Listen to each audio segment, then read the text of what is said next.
Mr. Harrington was a man everyone in the city respected. His tall buildings and shining factories stood like monuments to his hard work and sharp mind. From the outside, it looked as though he had everything a man could ever want: money, power, and a name that carried weight. His mansion was as grand as a palace, with marble floors, chandeliers from Italy, and gardens so carefully shaped they looked like paintings. Servants came and went quietly, keeping everything in perfect order. To strangers, it seemed like the perfect picture of a happy and successful life. But behind those grand walls, there was a silence that no wealth could hide. That silence came from the sadness of his heart. For all the riches he had gathered, for all the gold he could count, Mr. Harrington carried a pain that nothing could fix. It was his daughter, Emily. Emily was his only child, the light of his eyes, the little girl he loved more than anything in the world. From the day she was born, he dreamed of seeing her running through the gardens, laughing in the halls, dancing in the ballroom the way little girls should. He dreamed of teaching her to ride horses, of walking hand in hand down the city streets, proud to call her his daughter. But fate had written a different story for Emily. From the moment she was old enough to try standing, it became clear something was wrong. Her legs never carried her the way they should. While other children her age took their first steps, Emily remained in her mother's arms or in the soft cushions of her chair. Doctors were called, famous doctors from London, Paris, even across the sea. They studied her, tested her, spoke in low voices filled with heavy words. But every visit ended with the same painful truth. She will never walk, they told him gently, as if soft words could lessen the blow. Her condition cannot be changed. You must accept it. Mr. Harrington would nod politely, pay them more than they asked, and then shut himself in his study, his heart breaking all over again. He could buy the most expensive medicines, the rarest treatments, but no amount of money could make his daughter rise to her feet. Emily grew older, but the wheelchair became part of her life. Wherever she went in the mansion, the soft rolling sound of the wheels followed her. The servants, though kind, often pitied her. They whispered when they thought no one could hear. "Poor child, poor little thing," they would say, and though their words were meant in sympathy, Emily could sense it. She wasn't like other children, and she knew it. Her mother had passed away when Emily was still very small, so all the warmth and care she received came from her father. He was a man of great dignity, rarely showing his feelings in public, but in front of Emily, he allowed himself to soften. He read to her at night, carried her when she grew tired of the chair, and tried in every way to give her a happy childhood. Yet even in his gentleness, there was a shadow in his eyes. He could not escape the thought that he had failed her. Every evening, after long hours of business, he would walk into her room, pretending to be cheerful. Emily would greet him with a smile, her golden hair falling across her pale face, her small hands reaching for him. He would sit by her side, and she would tell him about the books she had read or the stories she imagined while watching the garden from her window. She had a lively mind, full of imagination and dreams, but her world was limited to the walls of the house and the paths her wheelchair could follow. Sometimes, Mr. Harrington would stand at the doorway and watch her silently. He would see her tiny legs resting motionless under her long dresses. He would remember the doctor's words, the finality in their voices. And his heart would ache in a way no one could understand. For a man who had built empires, who could command hundreds of workers and shape the destiny of a city, it was unbearable to know there was one thing he could not control: his daughter's pain. Nights were the hardest. When the house grew quiet and the servants had gone to rest, Mr. Harrington often wandered alone through the halls. The ticking of the grandfather clock echoed loudly, and the empty room seemed to mirror his loneliness. He would stop by the grand staircase, polished so brightly it shone like glass, and he would imagine what it would be like to see Emily run down those steps, laughing with the joy of childhood. But the vision always faded, leaving him with nothing but silence.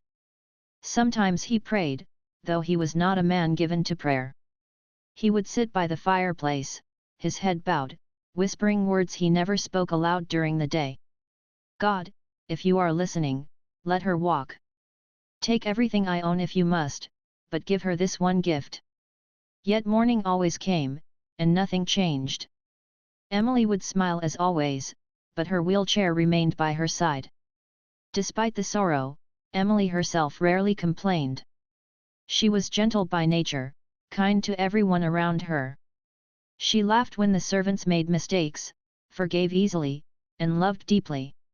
She carried her pain with quiet strength, perhaps without fully realizing how heavy it was. Her joy became her father's comfort, but deep inside, he worried that her courage would not last forever. What would happen when she grew older and saw other girls living the life she could not? The mansion's luxury did little to hide the truth. Dolls, books, and silken dresses filled Emily's room, but none of them could take away the emptiness of being unable to walk. There were no muddy shoes after playing outside, no scraped knees, no running footsteps echoing down the halls. The Harrington home was beautiful, but it lacked the lively sound of a child's freedom. For Mr. Harrington, each day was a battle. In public, he was strong, sharp, and admired. But in private, he was a father with a broken heart, carrying a pain he could not share. His business partners praised his success, but they never saw the nights when he sat by Emily's bed, gently brushing her hair, silently wishing life had been kinder to her. His love for Emily was endless, but love alone could not give her legs the strength they needed. That truth haunted him like a shadow he could never escape. He had everything, but in the one place it mattered most, he was powerless. And so, the days passed in quiet despair. A father who longed for a miracle, and a daughter who lived with hope even when the world told her not to. The Harrington mansion remained bright and shining to outsiders, but within its walls, the story was far different. It was the story of a man with everything, yet nothing at all. Spring had just begun when Rosa came into the Harrington household. The garden outside the mansion was in bloom, the flowers opening in bright colors as if they had been waiting for the sun all winter. Inside the house, however, life went on in its usual quiet, almost heavy rhythm. Servants moved about carefully, their voices low, their steps gentle. They all knew that Mr. Harrington preferred silence in his home, and more importantly, they all understood the delicate presence of young Emily. It was on a bright Monday morning that Rosa first walked up the long path to the mansion. She carried no fancy suitcase, only a small bag with her few belongings. Her clothes were plain, her shoes worn from long use, but her face carried a light that wealth could not buy. Rosa was not like the other maids who had worked in the Harrington house before. There was something calm about her, a quiet confidence, as though she was used to walking through difficult times without letting them crush her spirit. When the head housekeeper first introduced her, some of the older servants raised their brows. They had grown used to people who came and went quickly, unable to handle the strict order of the mansion. Some even whispered that Rosa looked too simple, too ordinary, for such a fine house. But Mr. Harrington barely noticed. To him, a maid was just another worker among many.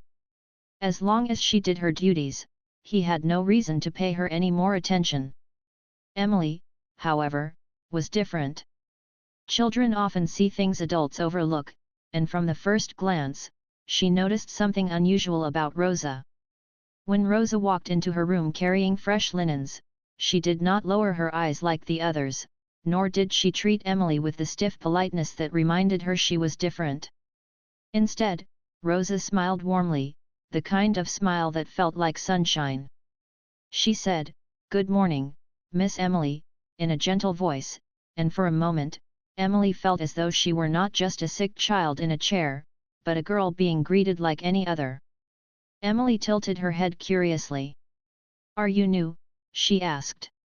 "Yes," Rosa answered, straightening the pillows on the bed. "I just started today. My name is Rosa." Emily studied her carefully. There was kindness in her eyes, and when she moved, she seemed to carry patience in every gesture. Something about her felt safe. From that first meeting, Emily felt a small spark of interest she rarely showed to strangers. Usually, she grew shy around new servants, unwilling to speak much, but with Rosa, it was different. She asked small questions, about where Rosa came from, what she liked to do, and Rosa answered with simple honesty. Rosa did not come from wealth. Her life before the Harrington house had been full of hardship. She had grown up in a small town, where work was hard and money scarce. Yet despite the difficulties, Rosa had learned how to find strength in faith, in kindness, and in never giving up. She did not talk about these things openly, she was too humble for that, but they showed in the way she carried herself. In the days that followed, Rosa settled into her duties quietly. She polished the silver, swept the grand staircases, and helped in the kitchen when needed. But whenever she passed by Emily's room, she always stopped for a moment to smile or ask how the girl was feeling. The other servants noticed.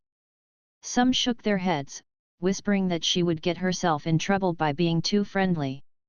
In the Harrington house, servants were expected to be invisible, not to spend their time talking with the family. But Rosa did not see Emily as the master's daughter in the way the others did. She saw a child who needed companionship, who longed for someone to treat her as more than just fragile. And Emily, in return, began to open her heart in a way she hadn't before. One afternoon, as Rosa was dusting near the window, Emily asked, "Would you stay and read with me a little? Just for a while?" Rosa paused. She knew it was not really part of her duties, but when she saw the hope in Emily's eyes, she could not refuse. She sat beside her and listened as Emily read aloud from her book. When Emily grew tired, Rosa took the book and read to her instead. Her voice was steady and calm, painting pictures in Emily's mind of places far away, fields, rivers, mountains, skies full of stars. Emily listened with wide eyes, as if the words carried her beyond the walls of her room. It was small moments like this that slowly changed the air in the Harrington mansion. Where once Emily spent her hours in quiet loneliness, now she waited eagerly for Rosa's visits. She began to laugh more, to ask questions, to talk about her dreams. Rosa never treated her as though she were broken. Instead, she encouraged her to imagine what she could do, not just what she could not. Mr. Harrington, at first, hardly noticed the change. His business kept him busy, and his heart remained heavy with worry. But one evening, as he walked past Emily's room, he heard something that made him stop in his tracks. It was laughter. His daughter's laughter, free and bright, ringing down the hallway. It was a sound so rare that for a moment, he simply stood still, listening. When he stepped inside, he found Rosa sitting with Emily, showing her how to fold paper into little shapes. Emily's eyes sparkled as she held up a crooked paper bird, and Rosa clapped her hands as though it were the most wonderful thing in the world. Mr. Harrington said nothing, but he felt a strange warmth rise in his chest. He had not seen Emily look so alive in years.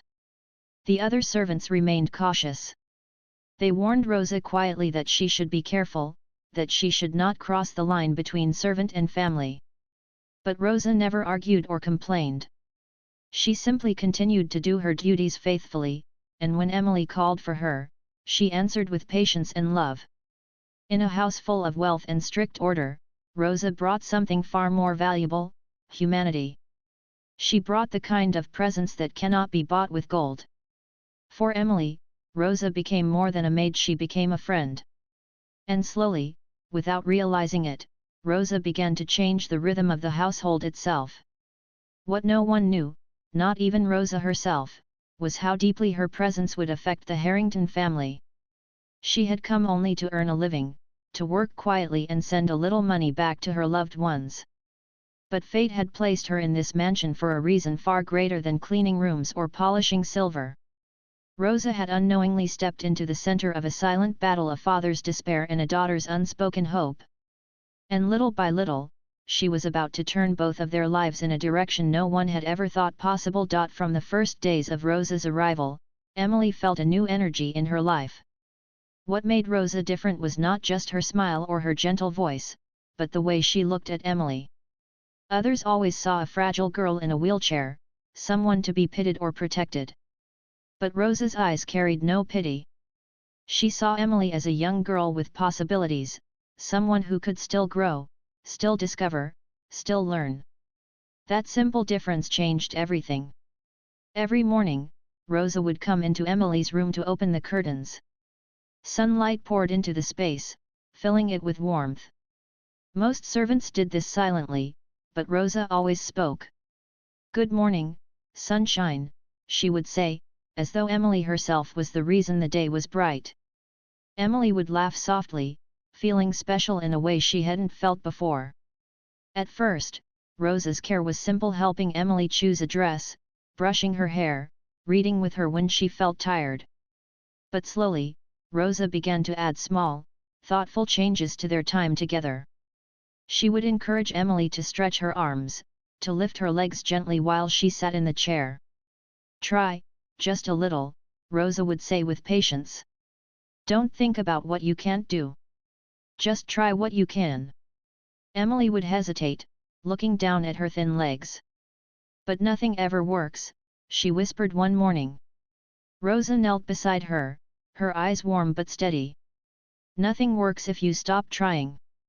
But if you give it a chance every day, even a small chance, you might be surprised." The words stayed in Emily's mind. She had heard many speeches from doctors before, filled with long, complicated explanations. She had seen her father sigh and shake his head after each one. But Rosa's words were different. They were simple, clear, and full of belief. Emily could feel that Rosa truly meant them. So she began to try. At first, the effort was tiny. She lifted her leg an inch, then let it fall. She pushed against the armrest of her chair, even though her arms trembled. Rosa always encouraged her, never letting her feel ashamed for her weakness. "That's it," Rosa would say cheerfully. "See? That's more than yesterday." The other servants sometimes whispered when they saw Rosa spending extra time with Emily. "She should stick to cleaning," one muttered. "She's filling the girl's head with false hope." Another shook her head. "It's useless. The doctors already said nothing can be done." But Rosa didn't listen. She had lived through enough hard times to know that hope was never useless. She knew that the spirit could sometimes carry the body further than anyone believed. And she could see in Emily's eyes that the little girl was hungry for that hope, even if she was afraid to admit it. The days turned into weeks, and Emily's routine began to change. She no longer spent her afternoons staring out the window in silence. Instead, she waited for Rosa to come with her gentle encouragement and little games that were secretly exercises. Rosa would place a ball a short distance away and ask Emily to reach for it. She would hold Emily's hands and say, "Push against me, as strong as you can." They would laugh when Emily's arms wobbled, but Rosa always said, "That's progress." One day, Rosa brought in a piece of string tied to a small bell. She placed it just above Emily's head. "Try to touch it," Rosa said. Emily struggled, stretching her arm higher than she thought she could, and when the bell rang, her face lit up with joy. For the first time, she felt she was winning, not losing. Her father noticed the change as well. When he came home from work, Emily would talk more excitedly, telling him about the little challenges Rosa gave her. "Papa, I touched the bell today," she said one evening, her eyes glowing. Mr. Harrington looked at Rosa curiously, unsure what to make of this new energy in his daughter. But when he saw Emily's joy, he could not bring himself to stop it. Rosa's care was not only physical. She cared for Emily's heart as well. She told her stories of strong women she had known, women who faced struggles but found ways to keep going. She encouraged Emily to believe that she was more than her chair, more than her weakness. "Your legs don't decide who you are," Rosa told her once, brushing a strand of hair from her face. "Your heart does. And you have a strong heart, stronger than you know." Emily listened closely to every word. In Rosa, she found not just a maid, but a friend, a teacher, even a guide. And for Rosa, Emily became more than a child in her care. She became someone worth fighting for, someone whose life could still be shaped for the better. But change never comes without struggle. There were days when Emily grew frustrated. She would try to move her legs and nothing happened. Tears would fill her eyes, and she would say, "It's no use, Rosa. I'll never walk." On those days, Rosa's voice grew even softer. She would kneel beside her, holding her hands. "Emily," she said gently, "you are stronger than you think. You may not see it yet, but every small effort adds up. Don't give up now.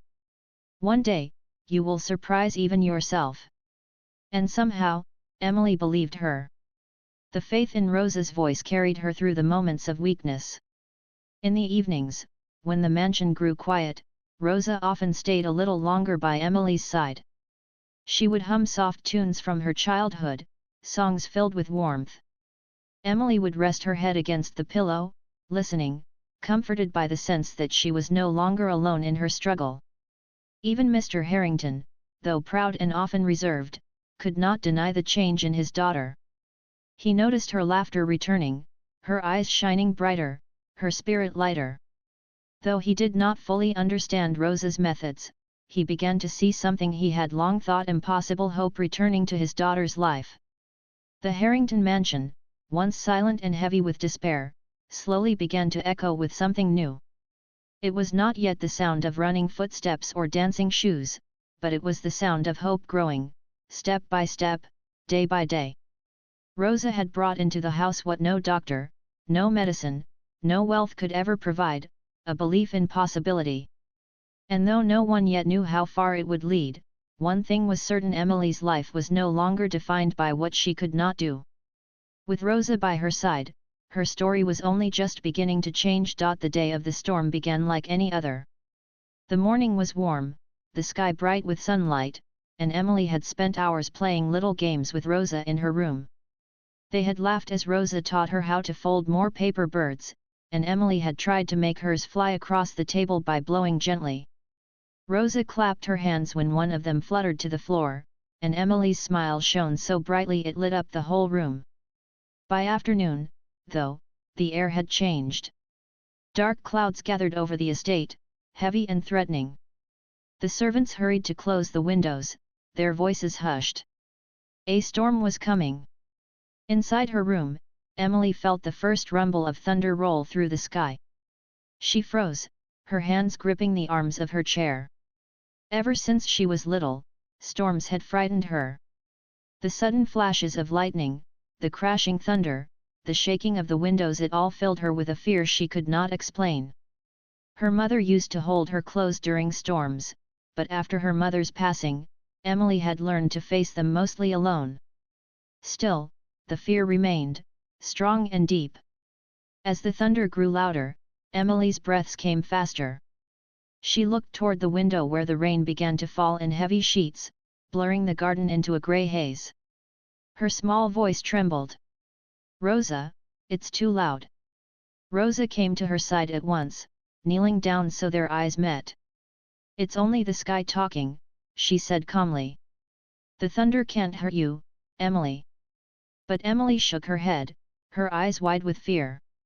"It feels like everything will break." Rosa reached for her hand, holding it firmly. "Look at me, not the storm," she whispered. "You are safe. Nothing outside can touch you here." The storm raged on, each crash of thunder echoing through the great halls of the mansion. Emily's whole body trembled. She clung to Rosa as though she were the only anchor in a world falling apart. Rosa wrapped her arms gently around her and rocked her softly, like a mother calming a child. Then, as lightning lit up the room, Rosa pulled back slightly and looked into Emily's tear-filled eyes. She spoke in a steady, encouraging tone. "Emily, listen to me. Stand with me, just once. Hold on to me, and we will stand together. Trust me." Emily's breath caught. For a moment, her fear of the storm mixed with doubt. "I can't. I can't stand," she whispered, her voice breaking. "You can," Rosa said firmly, her eyes full of belief. "Not alone but with me. Hold me, Emily. Let's try. Emily hesitated.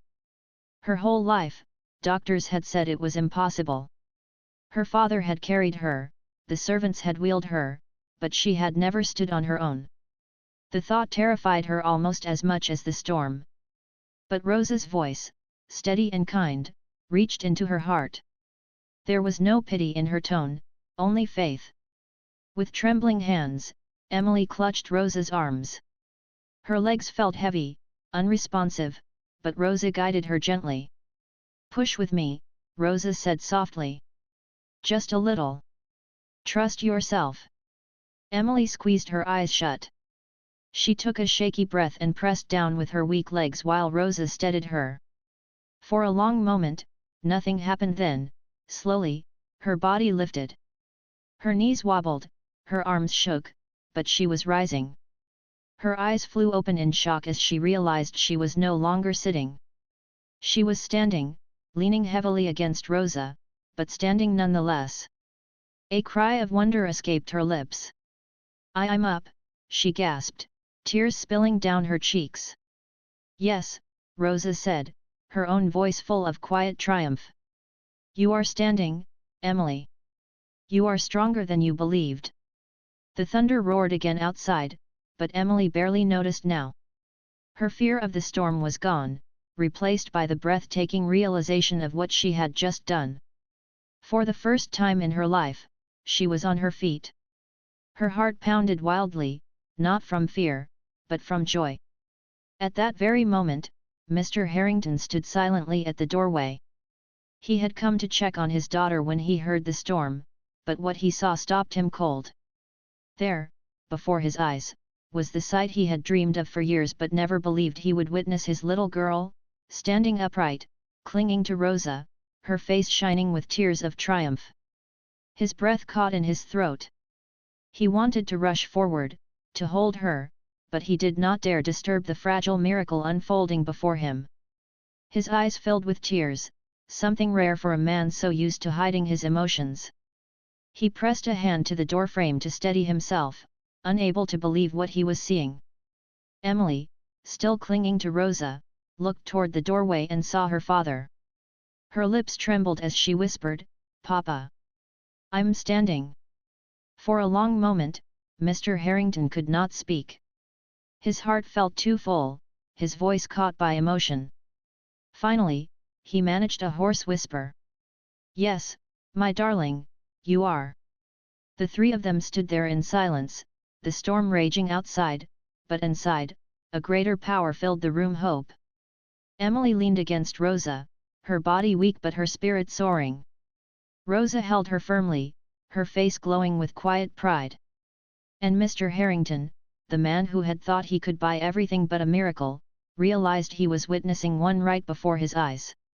When at last Emily's strength gave out, Rosa guided her gently back into the chair. Emily sank into it, still trembling, still crying, but smiling through her tears. "I stood, Papa," she whispered again, as though she needed to remind herself it was real. Mr. Harrington rushed to her side, kneeling before her. He held her hands tightly, kissing them over and over, his tears falling freely now. "You did, my angel. You did. And I have never been prouder of you." He looked up at Rosa, his eyes filled with gratitude. For years, he had hired the finest doctors, spent fortunes on treatments, and yet none had given him what this humble maid had given. Rosa, with her simple faith and tireless care, had awakened strength in his daughter that no one else believed existed. "Thank you," he said softly, his voice breaking.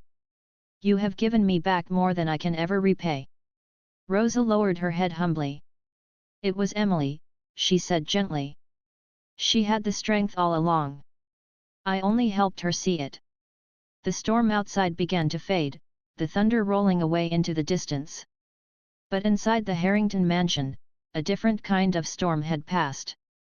Fear and despair, which had ruled the house for so long, were giving way to hope and courage. That evening, Emily could not stop talking about what had happened. She described to her father how it felt to be upright, how the world looked different from above the chair. She laughed through her tears, and Mr. Harrington listened with wonder, as though hearing the sweetest music of his life. In his heart, he knew this was only the beginning. Emily's steps were still far away, her journey uncertain, but she had broken through the wall of impossibility. She had done the unthinkable, and nothing would ever be the same again. For years, the Harrington home had been a place of silence and sorrow. But that night, it was filled with something new: joy, laughter, and the promise of a brighter tomorrow. The night after Emily stood for the very first time, the Harrington mansion felt different. The storm had passed outside, leaving the garden fresh with the smell of rain, but something even greater had changed within the walls of the house. For years, silence and sorrow had weighed down every corner, but now there was a lightness, a kind of invisible warmth, as though the air itself carried hope. Emily hardly slept that night. Her body was tired, but her heart was full of excitement. She kept whispering to herself in the darkness, "I stood. I really stood."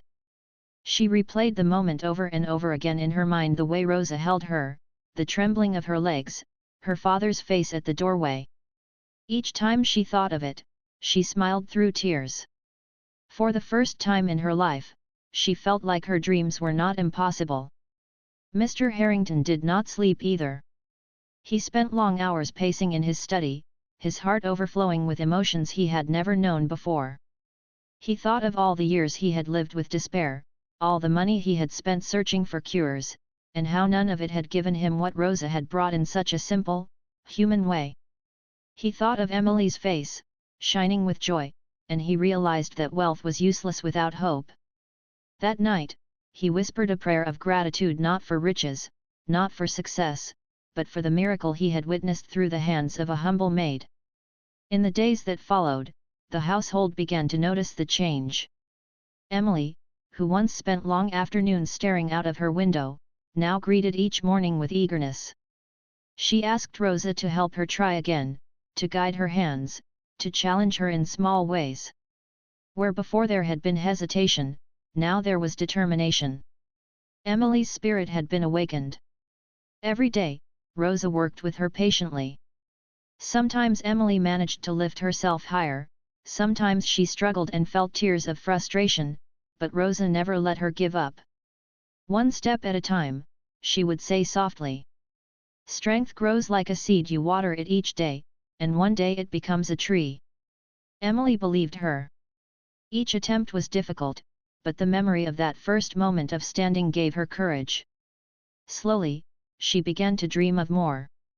"One day, Rosa," she whispered, "I will walk across this room." Rosa smiled, her eyes shining. "Yes, Emily. One day you will." The other servants, who had once doubted Rosa, now looked at her with awe. They had seen Emily's laughter return, her cheeks grow brighter, her eyes sparkle with joy. They whispered among themselves, not with pity, but with wonder. "The girl is changing," one said. "It's like she's alive in a new way." Another nodded. "That maid, she's brought something no one else could." Even Mr. Harrington's manner began to soften. He was still the strong, dignified man who commanded respect in business, but at home, he now carried a gentleness that had long been hidden. He spent more time with Emily, listening to her dreams, encouraging her, and praising her efforts. He watched Rosa with gratitude that words could hardly express. She was no longer just a servant in his eyes. She was the reason his daughter believed in herself again. One evening, after a long day at work, Mr. Harrington found Emily and Rosa in the drawing room. Emily was sitting in her chair, her face glowing with excitement, while Rosa stood beside her with a proud smile. Emily looked up at her father and said, "Papa, watch this." With Rosa's steady arms supporting her, Emily pressed her feet against the floor and pulled herself up. Her legs shook, her body wavered, but she stood tall for several long seconds. Mr. Harrington's heart swelled with pride. He clapped his hands gently, tears filling his eyes. "Bravo, my darling! You are stronger every day." Emily laughed joyfully and sank back into her chair, her chest heaving with effort but her face radiant. "Did you see? I did it again, Papa." "I saw," he whispered, kneeling beside her. "And I will never forget it." It became a nightly ritual for Mr. Harrington to watch Emily's progress. Each day she grew a little stronger, and each day Rosa guided her with endless patience. The bond between Emily and Rosa deepened into something beautiful. They were no longer just child and maid, they were companions, partners in a journey, almost like sisters. Emily shared her secrets, her dreams, her fears, and Rosa listened with love. But the change went even further than Emily's health. The entire household seemed to transform. Where once the air was heavy, now there was laughter.